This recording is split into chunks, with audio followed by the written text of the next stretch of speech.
بسم اللہ الرحمن الرحیم۔ گروتھنگ چینل دیکھنے والے معزز ناظرین گرامی السلام علیکم۔ ناظرین گرامی، روس کی رہائشی خاتون جس کا نام بیگم نازیہ تھا اور وہ اس قدر خوبصورت تھی کہ اپنے پورے شہر میں خوبصورتی کی وجہ سے جانی جاتی تھی۔ جس شہر میں وہ رہتی تھی اس شہر میں واقعی اس کے جتنی کوئی بھی عورت خوبصورت نہ تھی، لیکن اس عورت یعنی بیگم نازیہ نے اپنے اس حسن و جمال کو لوگوں سے ناجائز تعلقات کی بنا پر بدکار کر دیا تھا۔ نازیہ شہر کے جس محلے میں رہتی تھی اس کے کچھ ہی فاصلے پر ایک مدرسہ تھا۔ نازیہ اکثر اپنے گھر کے دروازے میں بیٹھی رہتی اور آتے جاتے لوگوں کو دیکھتی رہتی۔ روزانہ اس کی گلی سے ایک خوبصورت نوجوان گزرتا تھا جو مدرسے کا طالب علم تھا، اور نازیہ روزانہ اسے گزرتے دیکھتی، لیکن وہ نوجوان نہایت شریف اور اچھے اخلاق کا حامل تھا۔ وہ اپنی نظریں جھکا کر اس گلی سے گزر جاتا تھا۔ نازیہ اس نوجوان کو روزانہ دیکھتی اور اب وہ یہ سوچتی کہ کسی طرح سے یہ نوجوان میرے گھر میں آ جائے اور بیٹھ کر مجھ سے باتیں کرے، یعنی وہ اسے باقی بدکار مردوں کی طرح اسے بھی اپنے جال میں پھنسانا چاہتی تھی، لیکن وہ نوجوان تو اسے دیکھنا بھی گوارا نہ کرتا تھا۔ نازیہ نے بہت دفعہ اس نوجوان سے بات کرنے کی کوشش کی، لیکن وہ اس کی کسی بھی بات کا جواب دیے بغیر خاموشی سے گزر جاتا۔ لیکن اب نازیہ روزانہ اسے گزرتا دیکھ کر اس پر طرح طرح کی آوازیں کسنے لگی۔ اس نوجوان نے سوچا کہ یہ عورت مجھے گنہگار کر دے گی اور یہ اب اپنی حرکتوں سے باز نہ آئے گی، اس لیے وہ نوجوان اب دوسری گلی سے گزر کر مدرسے جانا شروع ہو گیا۔ نازیہ روزانہ اکیلے انتظار میں بیٹھی رہتی، لیکن وہ نہ آتا، تو اس نے ایک دن اپنی ملازمہ کو کہا کہ پتہ کرو جو نوجوان روزانہ ادھر سے گزرتا تھا اب وہ کیوں نہیں آتا۔ تو اس کی ملازمہ نے کہا کہ بیگم اب وہ دوسری گلی سے گزر کر مدرسے جاتا ہے۔ نازیہ بھی اب دل میں پختہ ارادہ کر چکی تھی کہ کسی بھی طرح سے اب وہ اسے ضرور اپنے گھر تک لے آئے گی۔ ایک دن وہ نوجوان مدرسے جا رہا تھا کہ اچانک اس کی ملازمہ اس کے سامنے آ گئی اور جا کر کہنے لگی کہ بیٹا، ہماری مالکن آپ کو گھر پر بلا رہی ہے۔ اسے یہ معلوم نہ تھا کہ یہ عورت کس کی ملازمہ ہے، تو اس نوجوان نے پوچھا کہ آپ کی ملازمہ کو مجھ سے کیا کام ہے؟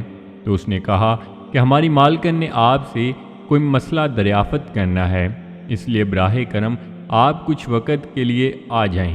اس نوجوان نے سوچا کہ شاید مالکن بوڑھی ہوں گی جو چل کر باہر نہیں آ سکتی، اس لیے چلا جاتا ہوں، اور وہ اس ملازمہ کے ساتھ چل پڑا اور اسے گھر لے آئی اور ایک کمرے میں بٹھا دیا اور کہا کہ آپ یہاں انتظار کریں، میں اپنی مالکن کو آپ کے پاس لے کر آتی ہوں، اور وہ باہر چلی گئی۔ کچھ وقت کے بعد نازیہ ایک بےہودہ لباس پہن کر اس کمرے میں داخل ہو گئی اور کہنے لگی کہ کیا بات ہے، آج تم میرے گھر خود چل کر آ گئے ہو؟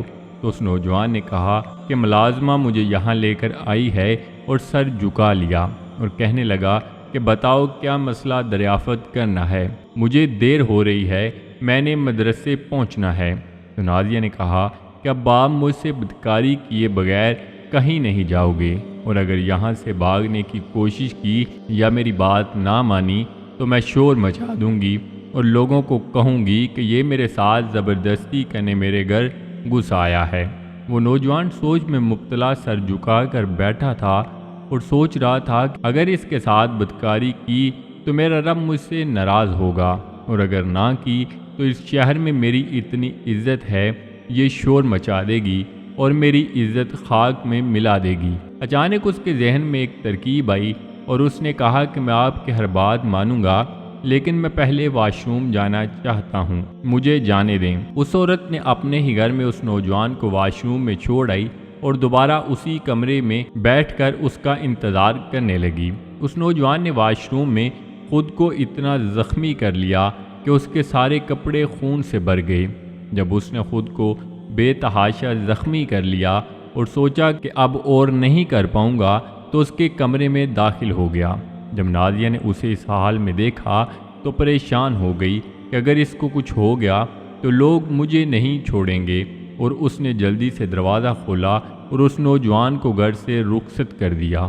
وہ نوجوان باہر آیا اور راستے میں ہی ایک کنویں پر رک کر نہایا، اپنے کپڑوں کو صاف کیا اور مدرسے چلا گیا۔ جب وہ کلاس روم میں جا کر بیٹھ گیا تو کچھ وقت کے بعد اس کے استاد، جو ایک مشہور عالم دین تھے، وہ کلاس پہ داخل ہوئے، سب کو سلام کیا اور پوچھنے لگے کہ آج کلاس روم سے بڑی اچھی خوشبو آ رہی ہے، بتاؤ یہ خوشبو کون لگا کر آیا ہے؟ تو اس نوجوان نے سوچا کہ میرے کپڑوں پر خون بھی لگا ہوا ہے اور میں نے گندے پانی سے کپڑوں کو صاف کیا ہوا ہے اور مجھ سے بدبو آ رہی ہے، شاید استاد جی طنز کر کے مجھے کہہ رہے ہیں۔ جب کلاس روم میں سے کوئی بھی لڑکا کھڑا نہ ہوا تو استاد نے کہا کہ ایک ایک کر کے سبھی میرے پاس آؤ۔ جب سارے لڑکے استاد کے قریب سے گزر رہے تھے تو آخر میں وہ نوجوان گزرا تو استاد نے اسے روک لیا اور پوچھنے لگا کہ آپ سے ہی تو اتنی پیاری خوشبو آ رہی ہے اور آپ کیوں کھڑے نہیں ہوئے اور کہاں سے یہ خوشبو لگائی ہے؟ وہ نوجوان رونا شروع ہو گیا اور کہنے لگا کہ استاد جی میری اور بے عزتی نہ کریں، مجھے پتہ ہے مجھ سے بدبو آ رہی ہے لیکن میری مجبوری ہے، اور روتے ہوئے سارا واقعہ بیان کر دیا۔ تو استاد نے کہا کہ بیٹا خدا کی قسم آپ سے بہت پیاری خوشبو آ رہی ہے اور ایسی خوشبو میں نے زندگی میں کبھی نہیں سونگھی، یہ خوشبو تو ایسے جیسے جنت سے آئی ہو، اور کہا کہ بیٹا اللہ پاک نے آپ کو یہ انعام دیا ہے جو آپ نے اللہ پاک کے خوف سے ڈرتے ہوئے یہ کام کیا، اللہ پاک نے آپ کی بدبو کو جنت کی خوشبو میں تبدیل کر دیا ہے۔ اور لکھا یہ جاتا ہے کہ اس نوجوان سے پوری زندگی وہ خوشبو آتی رہی۔ ناظرین گرامی، بے شک جو لوگ اللہ پاک سے ڈرتے ہیں اور برائی کی طرف نہیں جاتے تو ضرور اللہ پاک ان کو ایسے انعام و اکرام سے نوازتا ہے جس کا انسان کو گمان بھی نہیں ہوتا۔ ناظرین گرامی، جو لوگ اپنے نفس پر قابو کرنا جانتے ہیں وہ دنیا و آخرت کی تمام دولتیں سمیٹ لیتے ہیں۔ اللہ پاک سے دعا ہے کہ اللہ پاک ہم سب کو گناہوں سے بچنے اور صراط مستقیم پر چل کر زندگی بسر کرنے کی توفیق عطا فرمائے، آمین۔ تو جی ناظرین، یہ تھی ہماری آج کی ویڈیو، امید کرتے ہیں آپ کو ضرور پسند آئی ہوگی۔ ویڈیو کو لائک کر کے دوستوں کے ساتھ شیئر کرنا مت بھولیے گا، اور نئے آنے والے دوستوں سے گزارش ہے کہ چینل کو ضرور سبسکرائب کر لیں اور ساتھ لگے بیل آئیکن پر لازمی کلک کر دیں تاکہ مستقبل میں اپلوڈ ہونے والی ویڈیوز کا نوٹیفیکیشن آپ تک بر وقت پہنچتا رہے۔ تو جی ناظرین، ملتے ہیں ایک نئی ویڈیو کے ساتھ، اپنا بہت سارا خیال رکھیے گا، دعاؤں میں یاد رکھیے گا، اللہ نگہبان۔